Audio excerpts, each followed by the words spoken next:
Hello, I'm Brita, Web Mistress of the Dark. Today we're going to make these adorable little Peekaboo pumpkin donuts, so don't be scared, you can make them yourself too. First we take the dry ingredients and whisk them together so they're well combined before we add them to the wet ingredients. So we have 3½ cups of flour, goes into our bowl. Here we have 1/2 teaspoon of baking soda and 4 teaspoons of baking powder. This is what is going to give our cake donuts the leavening because we're not using a yeast recipe. So those go into there. We also have the spices because of course these are pumpkin flavored. We're going to make sure they have the spices that traditionally go around with pumpkin. So we have, oops, they're all going in. It was quarter teaspoon cloves, 1/2 teaspoon of nutmeg, 1 teaspoon of ginger, and 2 teaspoons of cinnamon. And they're all in there. We have 1 teaspoon of salt, and then we're just going to whisk these together so they're well combined. That's good enough. Now we're going to go over to the mixer. For our wet ingredients, we have 3 tablespoons of butter or margarine. I'm using non-dairy margarine so I can make these vegan today. So that goes straight in. We're going to cream that with 1 cup of sugar first.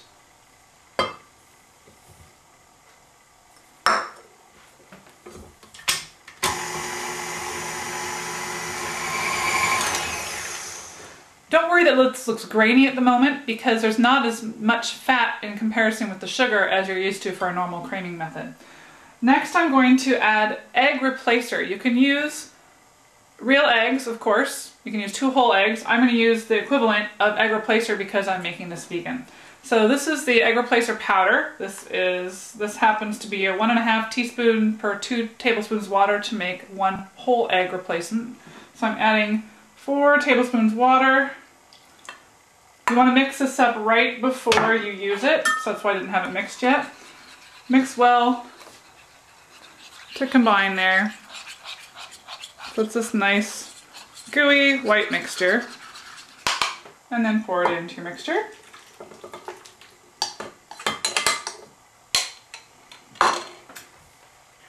And mix that in well. Just scrape down and make sure we've got all this in here. I'm going to add 1 teaspoon of vanilla extract. Get that combined in here.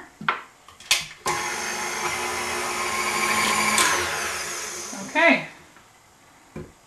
Now we've got everything except the pumpkin. Since I'm using fresh roasted pumpkin that I roasted myself instead of a canned pumpkin, I'm not actually even adding the extra moisture that's in the original recipe. I'm providing that as an alternate in case you need to use canned pumpkin. Go ahead and add the buttermilk or plain water if you're keeping it vegan with no milk. Since this is such a moist pumpkin mash, I'm just going to put this in straight away.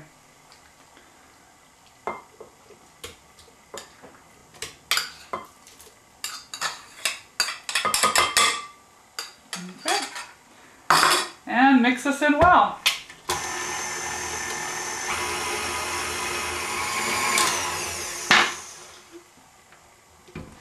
Okay, that's mixed pretty well. Now we're going to take it back over to our dry ingredients and fold in the dry ingredients so that it's all mixed together. Now that our wet mixture is combined together, we're going to fold in the dry ingredients into the wet. So we're going to take a little bit at a time.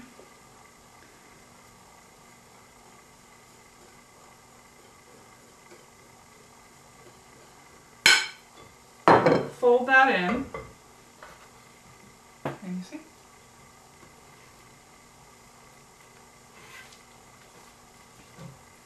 Gently fold until it's all combined in, then keep going with more dry until you finally have it all combined together.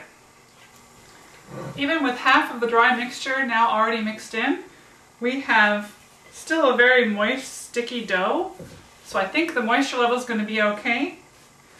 But if you feel that your dough is already getting too stiff and you have this far to go, you might want to add in some water. Okay, I'm putting the last bit of the dry ingredients in to fold into the batter. And it's actually more like a dough now, which is what we want, because we're going to roll these out into donuts after we've chilled. So mix the last bit in. You can see it's a lot stiffer now, which is what we want. These are going to be rolled into donuts. So there we go. That's mixed together. Now we're going to cover it and chill for 3 hours in the fridge. So the dough can incorporate all the moisture into that flour, and then we'll roll it out into the mini donuts. Now that our donut dough has been chilling for 3 hours, we can make the donuts.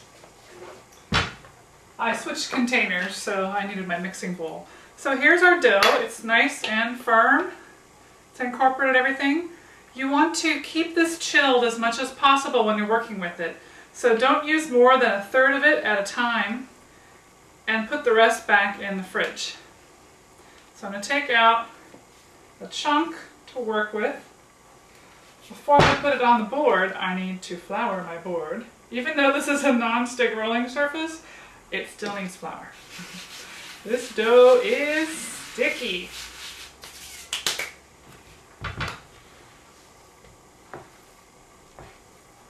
So we take 1/3 out. Quickly go, stash the rest back in the fridge. Alright, so first we get a little flour on it all so it doesn't stick to our hands. Make sure the board is nicely floured and gently pat it out into a flat, because we don't want to work this dough too much, otherwise it'll get tough. However, we also, if we have lumpy donuts, they won't show our faces very well. So once you get it patted out, roll it a little bit more. Gently though. Make sure it's not sticking. And that's about right for our mini donuts. If you're making large donuts out of this, of course you could cut them thicker.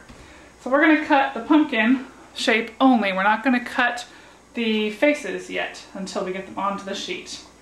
So cut as many pumpkins as you can out of your dough.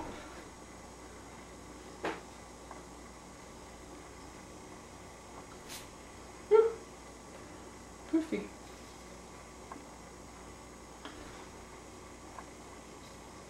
And you should be able to get approximately 3 dozen donuts out of the entire batch, but you never know how many you're going to get until you roll them out. And of course you have scraps, and you can re-roll the scraps, but after about twice you can't re-roll them until they've chilled again. They just get too gooey. So carefully move all the pumpkins to the already floured prep sheet there. Even though it's a non-stick sheet, it really does still need the flour, believe me. And carefully pick up the pumpkins so that they don't distort their shape on the way over to the other tray. Now we can quickly re-roll these gently, as long as we put more flour on the board. Gently pat them again. You might need a little more flour because those cut edges will be stickier than the others. Pat out again. Roll a little bit so they're the same thickness as the others. You can get 3 out of this. No, just 2, I think.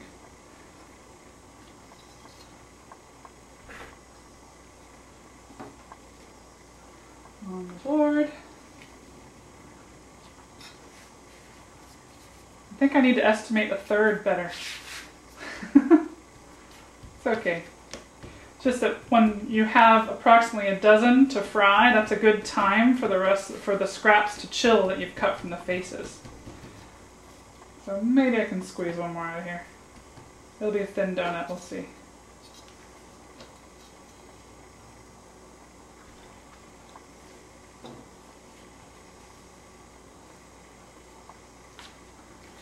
Maybe that will be the taste test donut to make sure these are tasty. Now that we patted and rolled out our dough and cut the pumpkin shapes with the pumpkin cutter, now I'm going to cut the faces. And I'll do that on this tray because if I picked them up off the rolling board and tried to place them here, it's more chance to distort the face. I don't want that to happen. So I'm using a miniature bat cutter. Upside down is the mouth. That cracks me up. And I'm going to put the mouths in first to place them properly, and then I'm going to take the little triangle cutter and I'm going to cut the eyes with those. And I need this to poke out the pieces of dough because the cutters are so small and the dough is so sticky. So, cut.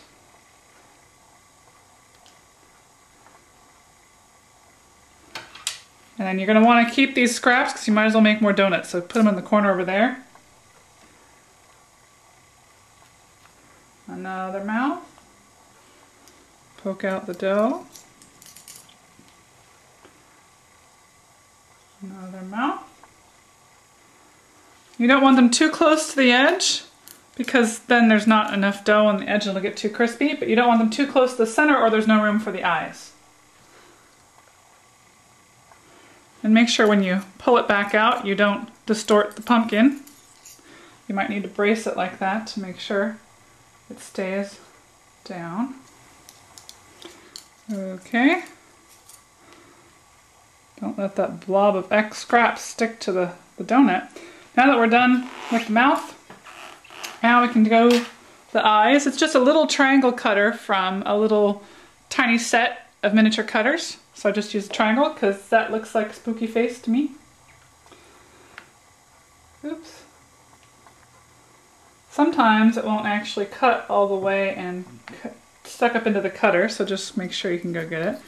I can usually do 2 eyes before it gets too clogged, so that works because each pumpkin gets 2 eyes. You'll have to do the same thing where making sure the pumpkin itself stays. If it starts getting too gummy and sticking a lot more than it originally was, you can flour the cutter or just wipe it off really good. Get the stickum off.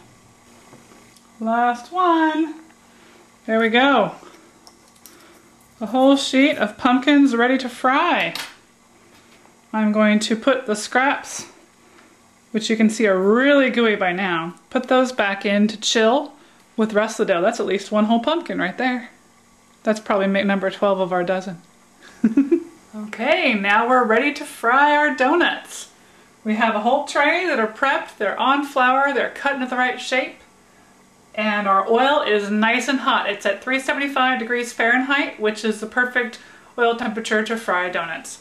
I have my receiving tray after frying that already has some paper towels lining the tray so it absorbs some of the extra oil, and I have a cooling rack that's upside down on top of the paper towels so that there's still some space, but it's close enough that the excess oil wicks away. So you're supporting it with your hand so it's hopefully not going to distort out of shape. And don't put more than 3 in at a time while you're crowd the oil.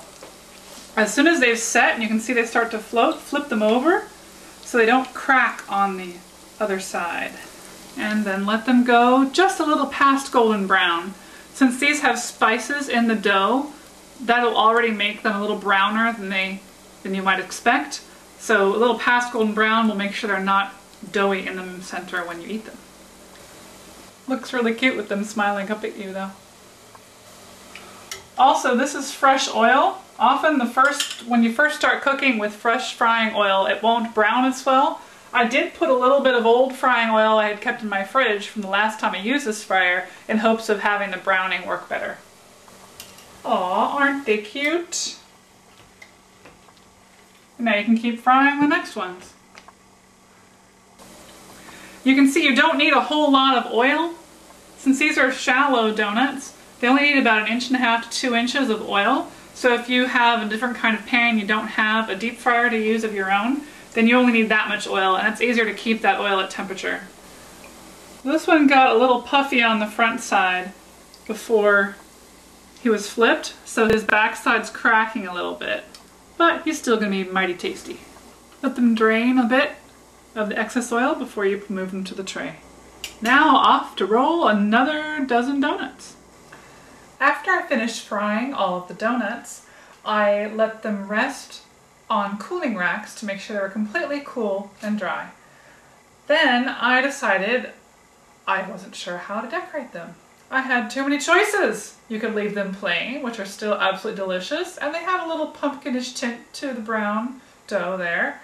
You can use piping gel and dust them in orange sugar for a little crunch and a nice bright orange, or you can take some pumpkin juice that you reserved from your pumpkin puree that you roasted yourself, about 2 to 3 tablespoons of the pumpkin juice to 2 cups of powdered sugar plus some food coloring made this icing.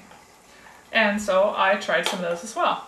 I did try dipping the donuts into icing, but unfortunately that runs into the facial features and you can't really see the eyes anymore, and that kind of defeats the purpose. So what I've done is hand iced all these just like a cookie. This icing is pretty liquid on purpose, but you don't want it so liquid that it drips in the eye holes. If you try and dip these donuts, you will find the faces get lost with the glaze. So I'm making sure that I frost them more like a cookie to make sure that I keep the faces in there that make them so cute. So since this icing is thinner, it will find its own level. So you just have to make sure you get the edges where you want them, and then you can kind of guide it to fill in everywhere else. Make sure you get some teeth in there. There you go. Cute little glazed donut. If you want just plain orange sugar on your donut instead, I did try when they were fresh out of the fryer to stick them straight into orange sugar. It wasn't enough oil to make it stick. So for the clear effect, I'm using piping gel, which you can find at any cake decorating store or online.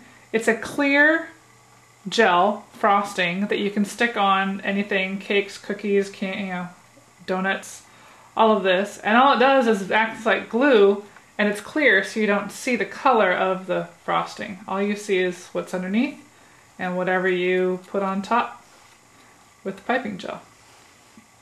So I'm just making sure I don't get in the eye holes or the mouth hole. And I get around the edge, get around the mouth, because the sugar's not going to stick unless there's piping gel on there. Once you have it all on, then you dip it face down into a bowl of orange sugar. Tap it a little bit to get the excess off, and there you have an adorable fuzzy face. And this guy can go right there. And we're all done. Here you have a plethora of Peekaboo pumpkins. Some with a crusty sugar crunchy top. Some plain and delicious on their own. And some glazed. All delicious and ready to enjoy. See? Don't be scared. I hope you've enjoyed watching today. For more recipes or projects like this, you can buy my book, Enhanced Eerie Elegance. Happy haunting!